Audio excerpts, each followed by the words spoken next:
శ్రీకృష్ణుడు అర్జునునితో ఇలా అంటాడు. నేను సామవేద మంత్రములలో బృహత్సాహమమును నేనే, ఛందస్సులలో గాయత్రినే నేనే, మాసములలో మార్గశిర మాసమును నేనే, ఋతువులలో వసంత ఋతువును నేనే అయ్యున్నాను. వేదములలో తాను సామవేదమునని శ్రీకృష్ణ భగవానుడు చెప్పెను. వివిధ దేవతలచే గానము చేయబడు శ్రావ్య గేయభరితమైన ఆ సామవేదమునందు బృహత్సామము అనునది ఒకటి. ఆ సాధారణ మధురిమను కలిగియుండేడి ఆ బృహత్సాహమము నడిరేయందు గానము చేయబడుచుండును. శ్రీకృష్ణుడు అర్జునునితో ఇలా అంటాడు. సంస్కృతమున కవిత్వమునకు నేనే అనేక నియమములుండును. ఆధునిక కవిత్వములో జరుగు రీతి దాని యందు ప్రాస మరియు ఛందములు తోచిన రీతిని వ్రాయబడవు. అట్లు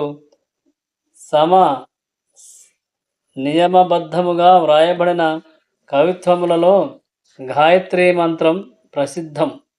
యోగ్యులైన బ్రాహ్మణులచే జపించబడు ఈ గాయత్రీ మంత్రం శ్రీమద్భాగవతమునందు పేర్కొనబడినది. ఈ మంత్రము భగవదానుభూతికై ప్రత్యేకముగా నిర్ణయింపబడి ఉన్నందున దేవదేవుడైన శ్రీకృష్ణునికి ప్రాతినిధ్యం వహించును. శ్రీకృష్ణుడు ఇలా అనెను అర్జునునితో, ఆధ్యాత్మిక పురోగతి నొందిన మహాత్ముల కొరకై నిర్దేశింపబడి ఉన్న దీనిని జపించుచు ఆధ్యాత్మికజము పొందిన వారు భగవానుని దివ్యస్థానమును ప్రవేశించగలరు. కానీ ఈ మంత్రమును జపించుటకు పూర్వము మనుజుడు పూర్ణత్వము నొందిన మనుజుని లక్షణములను అలవర్చుకొనవలేను. పరబ్రహ్మము యొక్క ధ్వని అవతారముగా భావింపబడు ఈ గాయత్రీ మంత్రము వైదిక జీవన విధానమున అత్యంత ముఖ్యమైనది. శ్రీకృష్ణుడు అర్జునునితో ఇలా పలికెను. బ్రహ్మదేవునిచే ప్రారంభించబడిన ఈ మంత్రము పరంపర రూపముగా వ్యాప్తి నొందినది. మార్గశిర మాసము అన్ని మాసముల యందును ఉత్తమమైనదిగా పరిగణించబడును.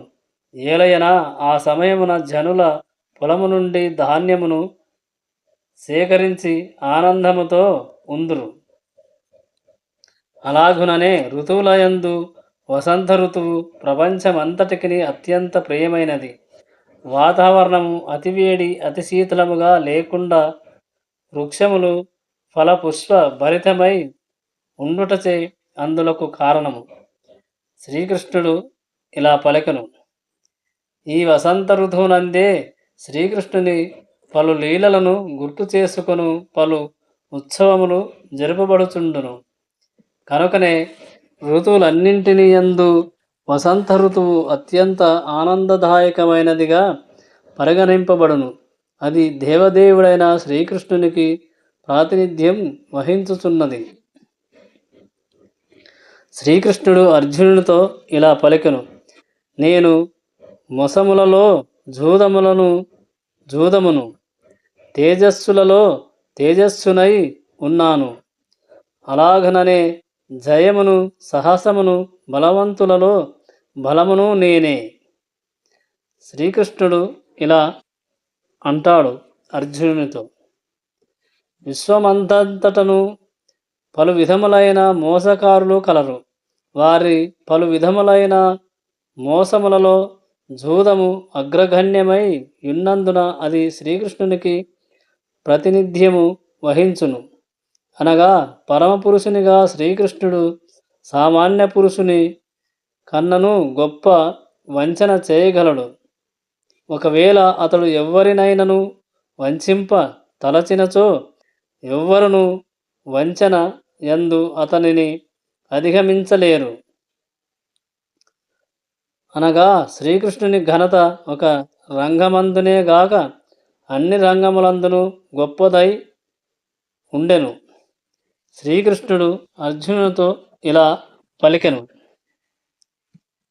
జయించు వారిలో జయమును నేనే, తేజస్సులలో తేజస్సును నేనే, యత్నశీలులలో ఘన యత్నశీలుడను నేనే, సాహసులలో అతి సాహసుడను నేనే, మరియు బలము గలవారిలో అతి బలశాలి నేనే. శ్రీకృష్ణుడు ధరిత్రిపై అవతరించున్నప్పుడు ఎవ్వరును అతని శక్తిని అధిగమించలేకపోయిరి. అతడు చిన్ననాటినే గోవర్ధన పర్వతమును ఎత్తెను. అట్టి శ్రీకృష్ణుని మోసమునందు గాని, తేజస్సునందు గాని, జయమునందు గాని, యత్నమునందు గాని, మరియు బలమునందు గాని ఎవ్వరును అధిగమింపలేరు. శ్రీకృష్ణుడు అర్జునుడితో ఇలా పలికెను: నేను సృష్టి వంశీయులలో వాసుదేవుడను నేనే, పాండవులలో అర్జునుడను నేనే, మునులలో వ్యాసుడను నేనే, ఆలోచనాపరులలో శుక్రాచార్యుడను నేనే అని శ్రీకృష్ణుడు అర్జునుడితో పలికెను. శ్రీకృష్ణుడు ఇలా పలికెను: శ్రీకృష్ణుడు దేవుడుగా గాక బలదేవుడు అతని అవ్యహిత విస్త్రాతాంశమై ఉన్నాడు. కృష్ణుడు మరియు బలరాముడు వసుదేవుని తనయులుగా అవతరించి ఉన్నందున వారిరువురిని వాసుదేవులుగా పిలవవచ్చును. వేరొక దృష్టితో చూచినచో శ్రీకృష్ణుడు ఎన్నడను బృందావనమును వీడడు. బృందావనమును ఎప్పుడు శ్రీకృష్ణుడు వీడడు కనుక బృందావనమునకు అన్యమైన స్థలములలో దర్శితమైన శ్రీకృష్ణుని రూపములు అతని విస్తృతాంశములై ఉన్నవి. శ్రీకృష్ణుడు ఇలా పలికెను: శ్రీకృష్ణుని విస్తృతాంశమైన వాసుదేవుడు శ్రీకృష్ణుని కన్నను అన్యుడు కాడు. భగవద్గీత యందలి బలరామునే సూచించుతున్నదని, వాసుదేవ పదము బలరామునే సూచించుచున్నదని అవగతము చేసుకొనవలెను. ఏలయనా బలరాముడే సర్వావతారములకు మూలమై ఉన్నందున వాసుదేవ అంశమునకు సైతము అతడే మూలమై ఉన్నాడు.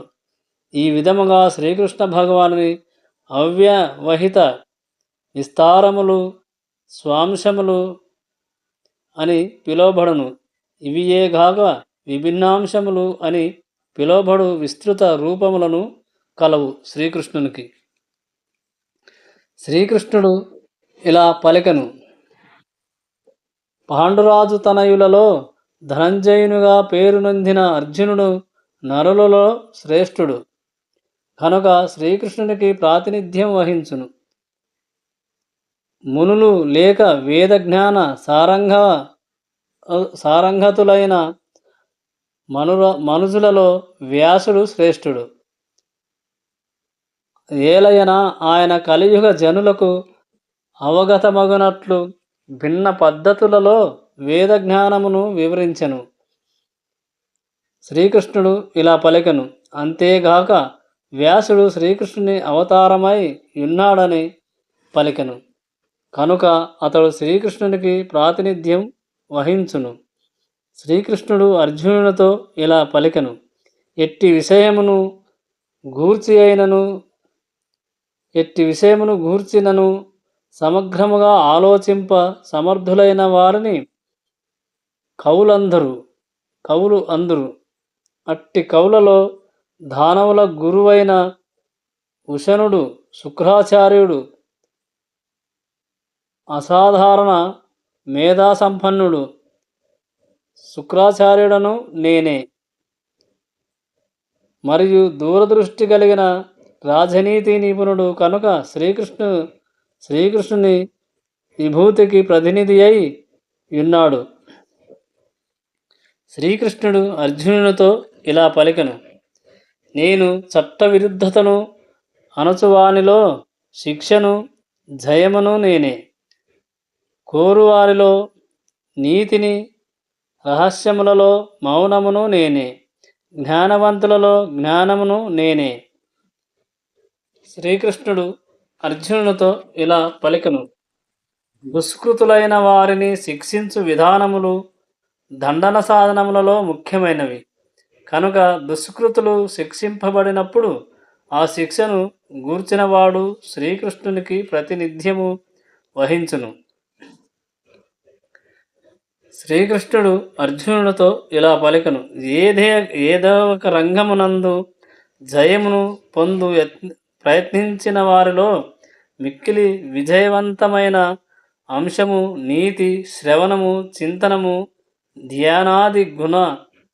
ధ్యానాది గుహ్యమగు కర్మలలో మౌనమనున్నది ముఖ్యమైనది. ఆ మౌనము నేనే అయ్యున్నాను.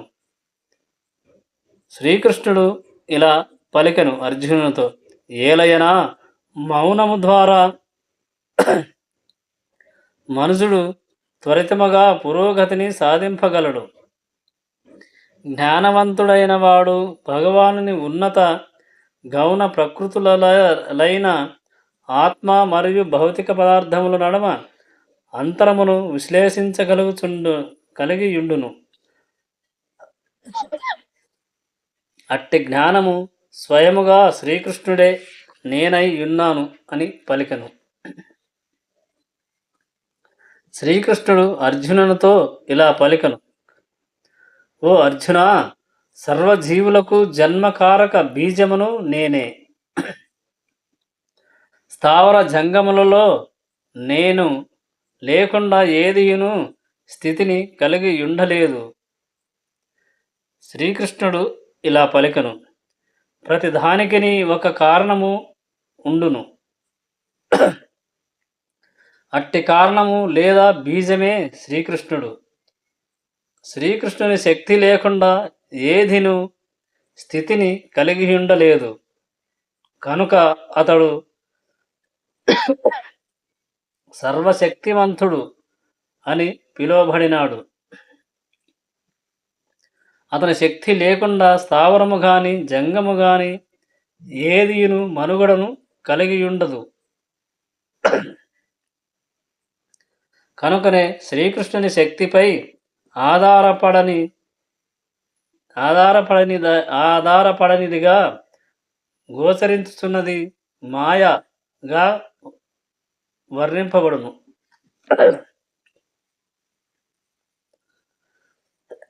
శ్రీకృష్ణుడు అర్జునునితో ఇలా పలికెను: ఓ శత్రుంజయుడా, నా దివ్య విభూతులను అంతమనున్నది లేదు. నేను నీకు తెలిసినదంతయు నా అనంత విభూతుల యొక్క సూచన మాత్రమే. శ్రీకృష్ణుడు అర్జునుడితో ఇలా పలికెను: వేదవాజ్మమున తెలుపబడినట్లు శ్రీకృష్ణ భగవానుని విభూతులు మరియు శక్తులు వివిధ రీతుల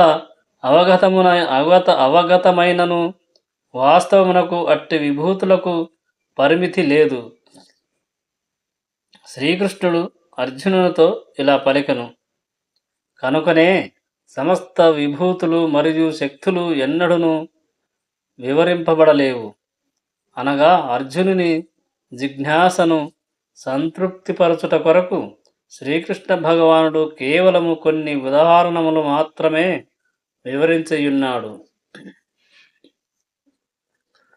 శ్రీకృష్ణుడు అర్జునునితో ఇలా అంటాడు: సంపన్నములను, సుందరములను, వైభవపేతములను అగు సమస్త సృష్టి విస్తారములు నా తేజోంశము నుండి పుట్టినవి అని తెలుసుకొనుము. భౌతిక ఆధ్యాత్మిక జగముల యందలి ఎట్టి వైభవోపేతము లేదా సుందర సృష్టి అయినను శ్రీకృష్ణుని విభూతి యొక్క అంశమాత్రము వ్యక్తీకరణమే అని సర్వులు తెలుసుకొనవలెను. కనుక విశేష వైభవముతో కూడినదైనను శ్రీకృష్ణుని విభూతికి ప్రాతినిధ్యముగా భావింపవలెను. శ్రీకృష్ణుడు అర్జునునితో ఇలా పలికెను: పరమాత్మ రూపమున సమస్తమునందును ప్రవేశించుట ద్వారా శ్రీకృష్ణ భగవానుడు సర్వ విశ్వములందును నిలిచియుండును. సర్వ విశ్వములందలి నేనే నిలిచియుండును అని శ్రీకృష్ణ భగవానుడు అర్జునునకు ఉపదేశించెను. సమస్త విషయములు ఏ విధముగా విభూతి సంపన్నములు మరియు వైభవోపేతములుగా ఉండునో అవగతము చేసుకొనుటలో అర్థము లేదని శ్రీకృష్ణుడు అర్జునునకు తెలియజేయుచున్నాడు. శ్రీకృష్ణుడు అర్జునునితో ఇలా పలికెను: పరమాత్మ రూపమున చేరియుండుట చేతనే ప్రతిదియు స్థితిని కలిగియున్నదని అతడు అవగతము చేసుకొనవలసి ఉన్నది. అనగా మహత్తర జీవి అయిన బ్రహ్మదేవుని మొదలుగా అతి సూక్ష్మమైన చీమ వరకు గల సమస్త జీవుల యందు శ్రీకృష్ణ భగవానుడు పరమాత్మ రూపమున వాటి యందు నిలిచి పోషించుట చేతనే అవి స్థితిని కలిగి ఉన్నవని శ్రీకృష్ణ భగవానుడు అర్జునునకు ఉపదేశించెను.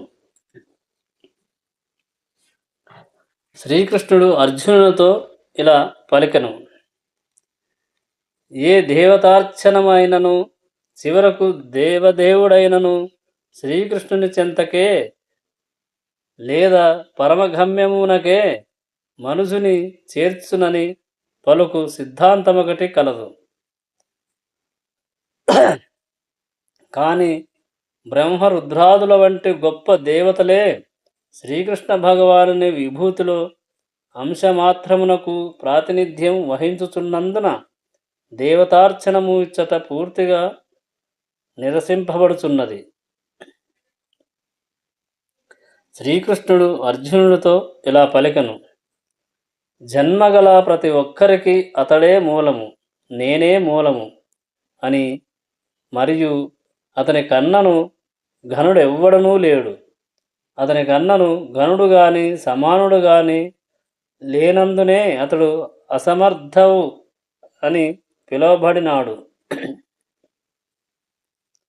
దేవతలను శ్రీకృష్ణునితో సమానమని భావించువాడు తక్షణమే పాషాండుడగుడని పద్మపురాణమున వివరించినది. శ్రీకృష్ణుడు అర్జునునితో ఇలా పలికెను: శ్రీకృష్ణుని దివ్యభూతులను శక్తులను విస్తారమును సమగ్రముగా అధ్యయనము చేసిన వాడు అసంశయముగా ఆ దేవదేవుని దివ్యస్థితిని ఎరిగి అతని అర్చనమును అనన్యముగా మనస్సును లగ్నము చేయగలడు వాడే జ్ఞానుడు. శ్రీకృష్ణుడు అర్జునునితో ఇలా పలికెను: అట్టి శ్రీకృష్ణ భగవానుడు తన పాక్షిక రూప ప్రదర్శనమై పరమాత్మ సమస్తమునందు ప్రవేశించుచున్నట్టిది. పరమాత్మ రూపమున సర్వత్రా వ్యాపించియుండును. కనుకనే శుద్ధ భక్తులు కృష్ణ భక్తి భావనలో పూర్ణ యోగమున మనస్సులను కేంద్రీకరించి ఇందురు. శ్రీకృష్ణుడు ఇలా పలికెను: అందుచేత వారు సదా దివ్యస్థితి యందు నెలకొని ఉందురు. శ్రీకృష్ణ భగవానుని యొక్క భక్తి యోగము మరియు అర్చనము అనునది 8 నుండి 11 శ్లోకముల వరకు ఈ అధ్యాయమున స్పష్టముగా సూచింపబడినది.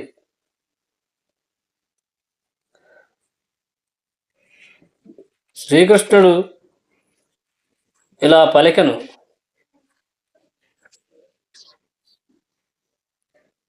అర్జునుడు శ్రీకృష్ణుడు సర్వకారుణని శ్రీకృష్ణుడు అర్జునుడితో పలికెను: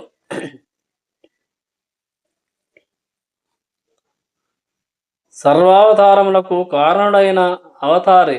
ఈ విషయము శ్రీకృష్ణుడు అర్జునునకు ఉపదేశించెను. అర్జునుడు శ్రీకృష్ణుని సామాన్య మానవునిగా లేక తన స్నేహితునిగా భావించక సర్వమునకు కారణమైన వానినిగా తెలియజేయగలిగినాడు. శ్రీకృష్ణుడు అర్జునునితో ఇలా పలికెను. అతడు పరమ ఉత్తేజితుడై తనకు కృష్ణుని వంటి గొప్ప స్నేహితుడు లభించినందుకు పరమానందము భూతుడైనాడు అర్జునుడు. కానీ తాను శ్రీకృష్ణుని సర్వకారణాకారునిగా అంగీకరించినను ఇతరులు ఆ విధముగా అంగీకరింపరేమోనని అతడు యోచించ ఆరంభించెను. కనుకనే శ్రీకృష్ణుని దివ్యత్వమును సర్వులకు తెలుపుట కొరకై అతడు తన విశ్వరూపమును చూపమని అడిగెను. శ్రీకృష్ణుని ప్రార్థించెను. వాస్తవమునకు శ్రీకృష్ణుని విశ్వరూపమును గాంచినప్పుడు ఎవరైనను అర్జునుని వలె భీతి చెందెదరు. శ్రీకృష్ణుడు అర్జునునితో ఇలా పలికెను.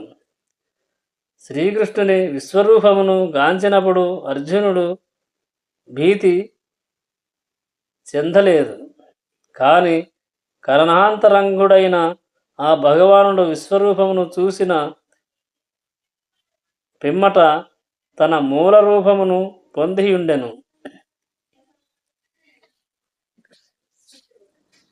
నీ హితము వరకు నేనిది ఉపదేశించుచున్నాను అని శ్రీకృష్ణుడు పలికెను. శ్రీకృష్ణుడు అర్జునునితో ఇలా పలికెను.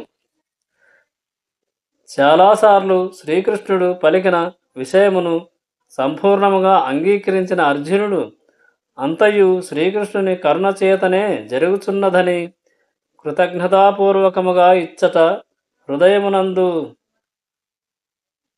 పలుకుచున్నాడు. అనగా శ్రీకృష్ణుడు కారణుడనియు మరియు సర్వుల హృదయమునందు పరమాత్మ రూపమున నివసించుచున్నాడనియు అర్జునుడు ఇప్పుడు సంపూర్ణ నిశ్చయమునకు వచ్చెను. శ్రీకృష్ణుడు అర్జునునకు ఇలా ఉపదేశించెను.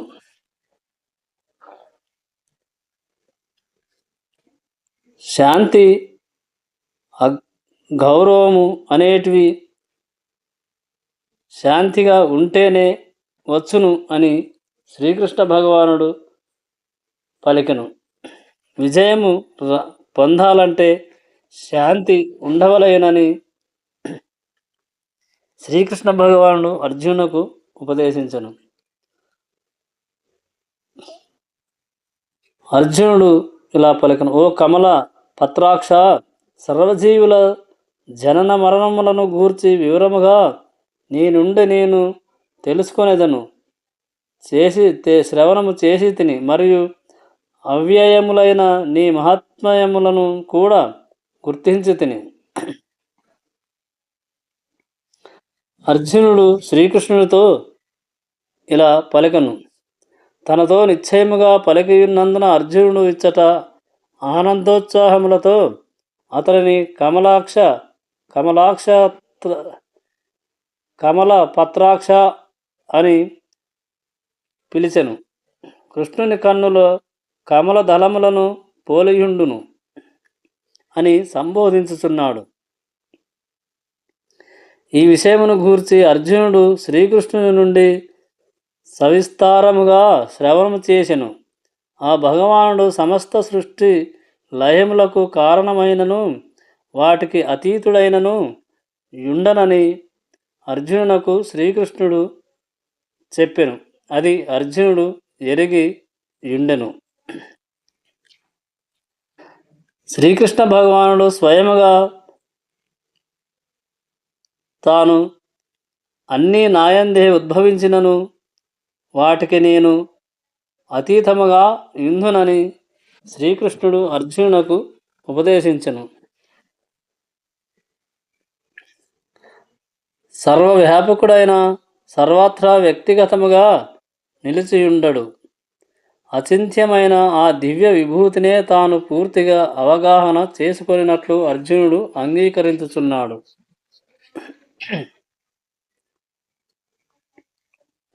అర్జునుడు శ్రీకృష్ణుని ఇలా అడిగను పలికెను: ఓ పురుషోత్తమా, ఓ పరమేశ్వర, నీవు వర్ణించిన రీతిగా నీ యథార్థ రూపమును నేను నా ఎదుట చూడగలిగినను.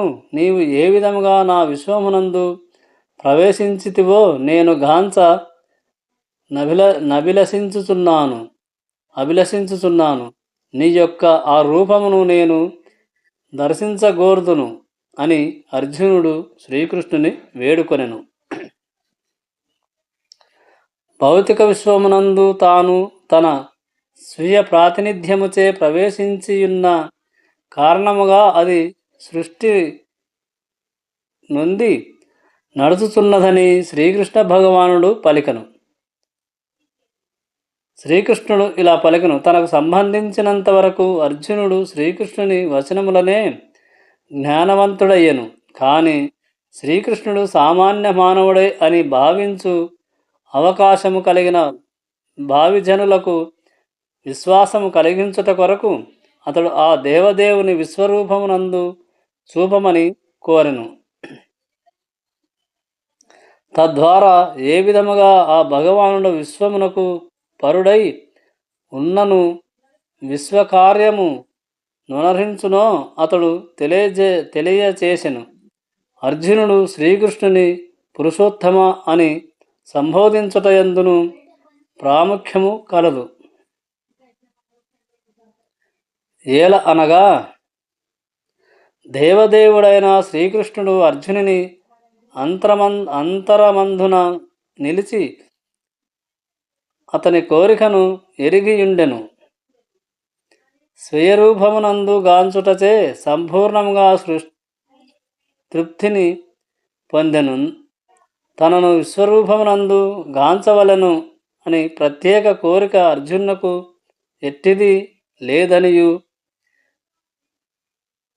శ్రీకృష్ణుడు ఇలా పలికను: కేవలము ఇతరులకు నమ్మకమును కలిగించుటకే అతడు విశ్వరూపమును గాంచగోరుచున్నాడనియు శ్రీకృష్ణుడు ఎరిగియుండెను. అనగా నిర్ధారణమును గూర్చి అర్జునుడు ఎట్టి స్వీయ కోరికను కలిగి ఉండలేదు. భవిష్యత్తులో పలువురు జనులు తాము భగవానుని అవతారములని పలుకు అవకాశం ఉన్నందున ఆ విషయమున ఒక ప్రమాణమును లేదా గురుతును ఏర్పరచుటకై అర్జునుడు విశ్వరూపమును చూపమని కోరెను. శ్రీకృష్ణుడు అవగతము చేసుకొనెను కనుక తాము అవతారములమని ప్రకటించుకుని వారి విషయమును జనులు జాగ్రత్తలై ఉండవలెను. తాను శ్రీకృష్ణుడైనని పలుకువాడు విశ్వరూపమును చూపి తన పలుకు సత్యము జనులకు నిరూపించుకొనవలెను. ఎవరైతే శ్రీకృష్ణుతో సమానమని అన్నవాడు తన విశ్వరూపమును ప్రజలకు చూపించి నిరూపించుకొనవలెను అని శ్రీకృష్ణుడు అర్జునునకు ఉపదేశించెను. అర్జునుడు కృష్ణుని ఇలా